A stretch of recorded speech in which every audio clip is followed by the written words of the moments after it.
프레드릭 칼데콧 안어상 수상작입니다. 레오 리오니 그림 글.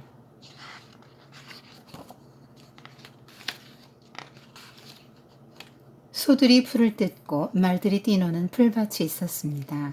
그 풀밭을 따라 오래된 돌담이 쭉 둘러쳐져 있었습니다. 헛간과 곳간에서 가까운 이 돌담에는 수다쟁이 들쥐가족의 보금자리가 있었습니다.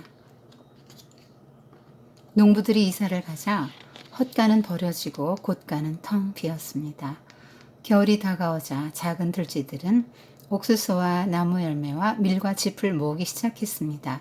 들쥐들은 밤낮 없이 열심히 일했습니다. 단 한 마리, 프레드릭만 빼고 말입니다. 프레드릭, 넌 왜 일을 안 하니? 들쥐들이 물었습니다. 나도 일하고 있어. 난 춥고 어두운 겨울날들을 위해 햇살을 모으는 중이야. 프레드릭이 대답했습니다. 어느 날 들쥐들은 동그만히 앉아 풀밭을 내려다보고 있는 프레드릭을 보았습니다. 들쥐들은 또다시 물었습니다. 프레드릭, 지금은 뭐해? 색깔을 모으고 있어. 겨울엔 온통 잿빛이잖아. 프레드릭이 짤막하게 대답했습니다. 한 번은 프레드릭이 조는 듯이 보였습니다. 프레드릭, 너 꿈꾸고 있지? 들쥐들이 나무라 말했습니다. 그러나 프레드릭은 아니야, 난 지금 이야기를 모으고 있어. 기나긴 겨울엔 얘기거리가 동이 나잖아 했습니다. 겨울이 되었습니다. 첫눈이 내리자 작은 들쥐 5마리는 돌담 틈새로 난 구멍으로 들어갔습니다. 처음엔 먹이가 아주 넉넉했습니다. 들쥐들은 바보 같은 늑대와 어리석은 고양이 얘기를 하며 지냈습니다. 들쥐 가족은 행복했습니다. 그러나 들쥐들은 나무 열매며 곡식 나달들을 조금씩 다 갉아먹었습니다. 집도 다 떨어져 버렸고 옥수수 역시 아슬한 추억이 되어버렸습니다. 돌담 사이로는 찬바람이 스며들었습니다. 들쥐들은 누구 하나 제잘되고 싶어 하지 않았습니다. 그러던 들쥐들은 햇살과 색깔과 이야기를 모은다고 했던 프레드릭의 말이 생각났습니다. 네 양식들은 어떻게 되었니, 프레드릭? 들쥐들이 물었습니다. 프레드릭이 커다란 돌 위로 기어 올라가더니 눈을 감아봐. 내가 너희들에게 햇살을 보내줄게. 찬란한 금빛 햇살이 느껴지지 않니? 했습니다. 프레드릭이 햇살 이야기를 하자 4마리 작은 들쥐들은 몸이 점점 따뜻해지는 것을 느낄 수 있었습니다. 프레드릭의 목소리 때문이었을까요? 마법 때문이었을까요?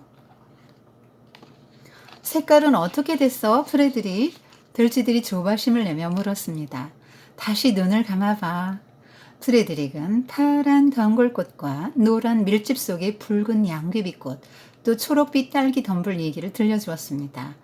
들쥐들은 마음속에 그려져 있는 색깔들을 또렷이 볼 수 있었습니다. 이야기는 프레드릭은 목소리를 가다듬으며 잠시 동안 가만히 있었습니다. 그러고는 마치 무대 위에서 공연이라도 하듯 말하기 시작했습니다. 눈송이는 누가 뿌릴까? 얼음은 누가 녹일까? 궂은 날씨는 누가 가져올까? 맑은 날씨는 누가 가져올까? 6월의 네잎 클로버는 누가 피워낼까? 나를 저물게 하는 건 누구일까? 달빛을 밝히는 건 누구일까? 하늘에 사는 들쥐 4마리, 너희들과 나 같은 들쥐 4마리. 봄쥐는 소나기를 몰고 온다네. 여름쥐는 온갖 꽃에 색칠을 하지. 가을쥐는 열매와 밀을 가져온다네. 겨울쥐는 오들오들 작은 몸을 웅크리지. 계절이 내신이 얼마나 좋아. 넘치도 모자라지도 않는 딱 사계절. 프레드릭이 이야기를 마치자 들쥐들은 박수를 치며 감탄을 했습니다. 프레드릭, 너 시인이야. 프레드릭은 얼굴을 붉히며 인사를 한 다음 수줍게 말했습니다. 나도 알아. 프레드릭이 지금 양귀비꽃을 들고 있는데요. 네, 생쥐가 꽃을 들고 있지는 않겠죠. 사람 이야기입니다. 언어 지능이 매우 발달한 그 예술가네요. 문학가예요. 시인이죠. 프레드릭이 무엇을 했다 이렇게 많이 썼네요. 글도 쓰고요. 그래서 이 프레드릭이 말하는 거는 지금 두 부류로 나뉘는 거죠. 사람이 몸의 양식, 지금 겨울이 올 거는 다 알고요. 이 몸을 위한 육신의 양식을 준비하는 그룹, 그 다음에 항상 눈이 반쯤 감겨 있는 몽상하는 것 같은, 예, 그리고 일하지 않는 것처럼 보이는, 무의도식하는 것처럼 보이는 그 그룹이 있죠. 예술가 그룹이네요. 그런데 왜 일 안 하냐고 이렇게 말을 하니까 나중에 너 꿈꾸고 있지 이렇게 나무라듯 말하죠. 지금 눈동자는 열로 돌아왔잖아요. 저건 뭐 우린 이렇게 열심히 했는데 저건 뭐야 뭐 이런 눈빛인데요. 그럼에도 불구하고 같이 일을 하라고 막 윽박지르진 않아요. 얘도 남들 다 하는데 나도 저렇게 해야 되는 거 아닐까 이렇게 생각하지 않고 자기만의 어떤 인식이 뚜렷합니다. 그리고 자기 나름의 준비를 해요. 자기 할 수 있는 거 그리고 꼭 필요하다고 생각되는 거를 준비를 하죠. 그래서 결정적인 순간에 정말 겨울이잖아요. 햇살이 가장 없는 시기에 햇빛 이야기를 해주고요. 햇살 이야기. 그 다음에 색깔이 없는 시기잖아요. 화려한 꽃도 푸른 풀들도 없는 이 시기에는 이 시기에 이제 프레드릭이 그 색깔 이야기를 해주죠. 그리고 정말 좀 양식들도 떨어지고 공고한 때 이야기로 이제 정신의 배를 불려주는 거죠. 네. 그래서 겨울을 그 어려운 시기를 모두 이렇게 잘 견뎌냈다 이런 이야기예요. 지금 프레드릭은 계속 반쯤 눈이 감긴 상태로 있었다가 이제 그 역사의 무대에 딱 올려주죠. 언제 네가 좀 한번 해보라고. 그랬더니 눈빛이 이렇게 초롱초롱해졌어요. 자기가 잘할 수 있는 거, 자기가 어떤 공동체에 기여할 수 있는 순간이 온 거죠. 그래서 그동안 준비했던 것들을 막 열심히 풀어놓는데 이제 얘네들은 오히려 상대적으로 눈을 감고 이제 듣습니다. 그리고 이 문화의 혜택, 예술의 혜택을 마음껏 누리게 되죠. 색깔, 네, 햇빛, 그리고 이제 이야기까지 해줍니다.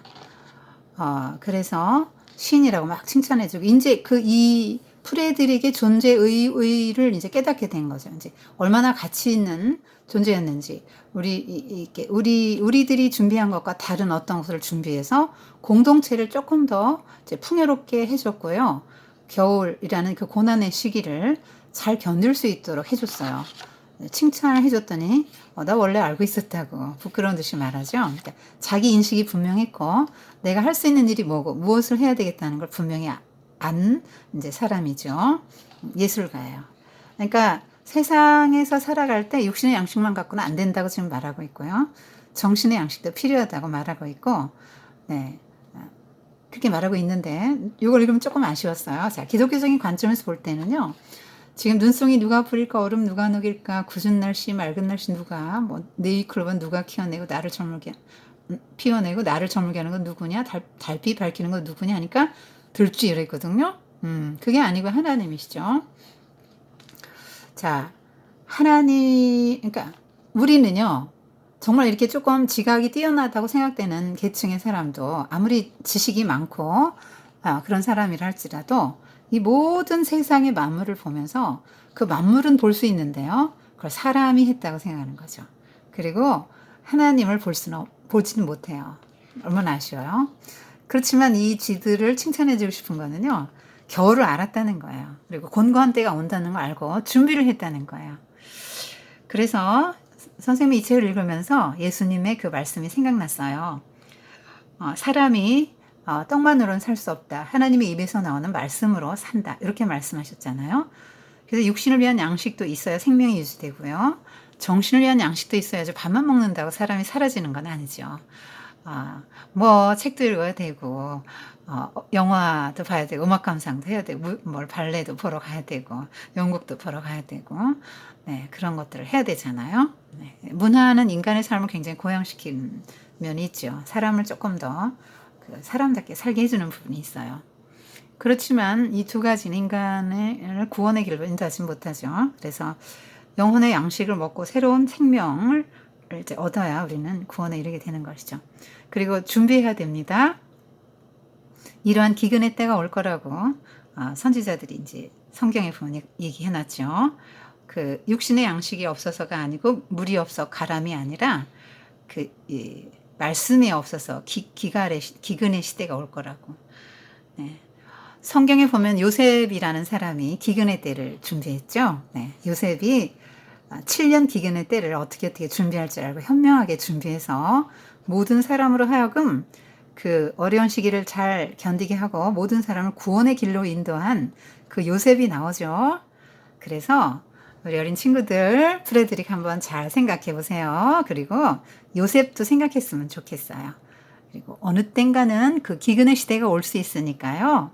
우리가 준비하면 좋겠어요. 네. 영적 기근의 시대에 우리가 준비하고 사람들에게도 이렇게 막 양식을 나눠줘서 나만 사는 게 아니라 공동체를 살리는 그런 귀한 사람이 되면 좋겠습니다.